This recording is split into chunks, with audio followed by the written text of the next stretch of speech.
Hey folks, welcome to Guitar Daily. It is a freezing cold day here in Wellington, New Zealand. I don't know why, we seem to have just got the southerly come through and it's bitter. But anyway, so forgive the beanie and the hoodie and all the thick clothing because it's cold. Or at least it's cold for us. So today I thought I'd talk about some stuff about how to make your modeler feel better. This is a complaint that I think a lot of people have. I think part of it is people's thinking. They think that a modeler should sound like an amp in a room, but it's not meant to. Imagine it like an amp in a room with a microphone on it through a mic preamp, and that'll get you there. But there's some tricks I can show you, that some things that I've sort of discovered along the way. Now I'll be dealing with a Fractal FM9, but I have an FM3 as well. Most of these work with the FM3 as well. I'll discuss when it doesn't, and also they're kind of generic things, so you could do the same thing with all modelers. The first thing I'd talk about is turning off all, if you want a modeler to feel good, one of the first things I'd talk about is turn off all gates, so noise gates, all that kind of stuff, and all compressors and all that kind of stuff. These things have enough kind of compression built into them already that you don't need to add anymore, right? And the thing with the noise gate, what it does is it tails off the ends of notes, so it feels kind of a little strange. And they mess with the sound. So if your guitar's a bit noisy, then get used to just riding your volume control like you would with a real amp, right? Or have a volume pedal so that when you finish playing, you pull it back. That's what I do. So how I do that in this, go to input 1 and take the threshold and turn it down to 0. We don't want any gate, nothing. That's default that I do on all my presets, right? And you'll notice, no compressors. Don't need compressors, right? I mean, sure, if you want to do like a funk Corey Wong kind of thing, but to me, I don't particularly like that sound, that overly compressed.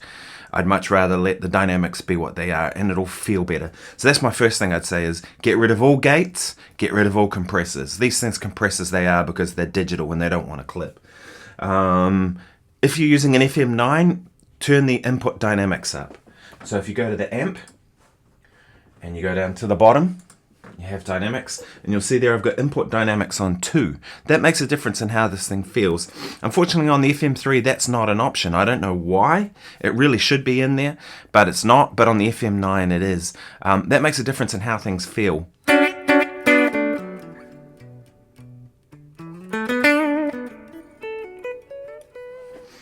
I'll turn it down.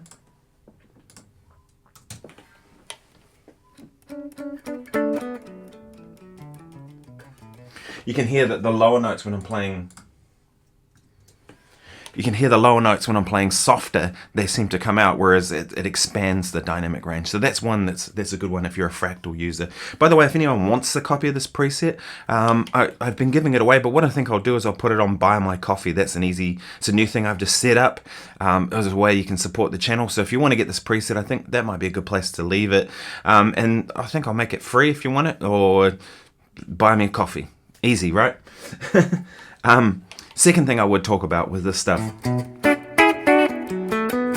If you're playing live, think about how you would run a guitar amp. You'd run a guitar amp generally fairly loud, right?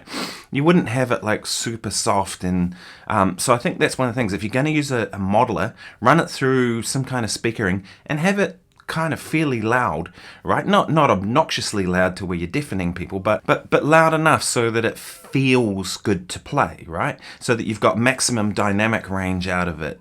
And that's one of the things. If you're monitoring at a low level, your dynamic range is this. If you turn up your amp, your dynamic range becomes this. You don't lose the low floor, but you gain more at the top. So turn your amp up a little bit and, really focus in on picking dynamics and things, and that'll make things feel better, because that's what we'd do with a real amp.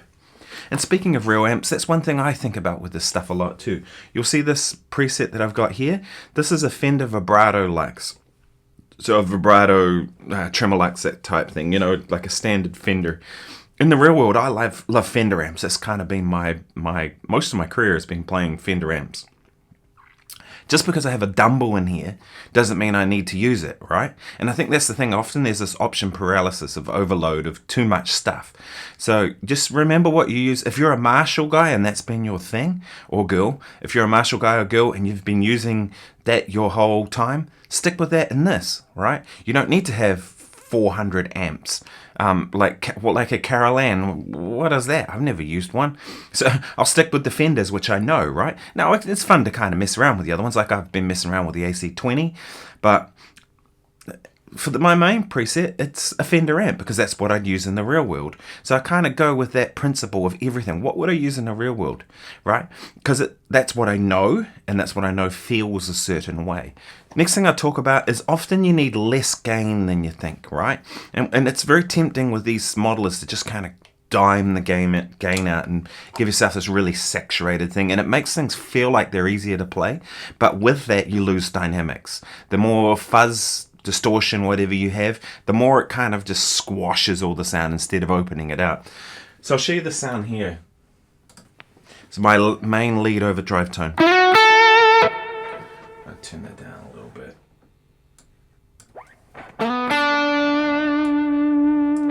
So this is my main lead tone.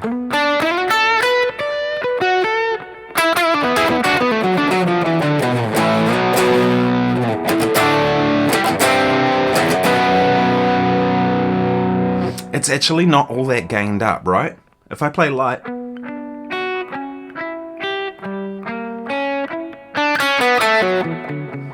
like it's actually almost clean. And that's as distorted as I have in this thing for the most part, right? So what I would say, if you want to make it feel better, start by finding start playing your sound, set your gain to where you think it is, and then just notch it back like one mark or whatever on whichever model you use, and that'll make things feel better.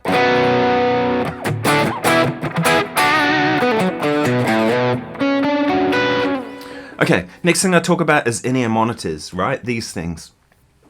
These ones are just cheap ones, which I use in my studio. I have some Shores that I use, the 215s. I haven't spent a lot of money on in-ears. Main reason is that for me, I don't want to spend $2,000 on a set of in-ears, which are really just headphones, which I could break. Right? I've got a friend who's got an endorsement with some in-ear company. He's been through 6 pairs because he's a drummer. They just break, and that's, imagine 6 times $2,000. It's a lot of money. Whereas like the cheap Shure 215s are a couple of $100. I've been through 3 pairs now. I've lost 2 of them. I have a feeling I left them at the gigs, and the sound guys have probably just put them in their drawer for whoever forgets their in-ears, and they have them as a spare set. But whatever. But they're $200, so it doesn't matter. So I don't spend a lot of money on them. But one of the key things with in-ears is trying to make the experience for yourself as good as possible, right? And that makes the modeler feel better to you. I think one thing that a lot of people struggle with in-ears is it just doesn't feel good to them. So think about what it is that makes things feel good to you. Well, having your sound in a space. So when I'm running in-ears, I either run stereo or not at all. I never run mono in-ears. It sounds dreadful, right? Especially, if all the drums are all competing for the same center line, the basses, the keyboard, and then you're trying to get your guitar in there, and it's no fun. I'd rather not use in-ears than use them in mono, right? The few times I've had to. So run them in stereo, and once you get things sounding lush, they're like proper stereo reverbs, delays, all that stuff, it can be quite pleasing to play. And that will make it feel better for you, right? And then again, I tend to monitor my guitar quite loud in my in-ears, and then I have everything else down. So priorities for me is always guitar, and then drums and bass, and then vocal, and probably keyboards down the bottom. But I still want to hear keyboards. I just don't want it as loud as everything else. And same with vocal. I need the vocal to be able to mark where I am in the song, but I don't need it mixed like an album. I want myself up loud, because otherwise, if I struggle to hear myself at all in in-ears, what happens is I'm going to play hard now, and then nobody wins because it's just an awful sound, and the sound guy can turn it up all he wants, and it just sounds like crap because I'm playing hard all the time, and it's not, and I've been in that situation, and it sucks. And a lot of times too, I think knowing what your sounds are, I dial my sounds all on these on these monitors here. Right, that I know these speakers, I know what they sound like, I know what my preset sounds like, so it'll translate to all the different things I use. I never dial it in on in-ears. I don't want it to. I have to trust my sound is good, and then whatever's going on in here, I can just sort of compensate for, or same with out of the speaker, or same with out of the PA. I need to know it's neutral, so I always dial it in on some studio speakers in a treated room like this room I'm in at the moment. If you don't have that, book an hour at a local studio, go in and just dial in your preset in their sound. That will make a huge difference to how it translates and how it feels. So yeah, I hope that's been useful. That's just a couple of things that I do. One more thing I will talk about very briefly is just like what you do with a guitar with a modeler. A lot of times people think modelers like, right, I've got that sort of sound there, but I got a volume control on here.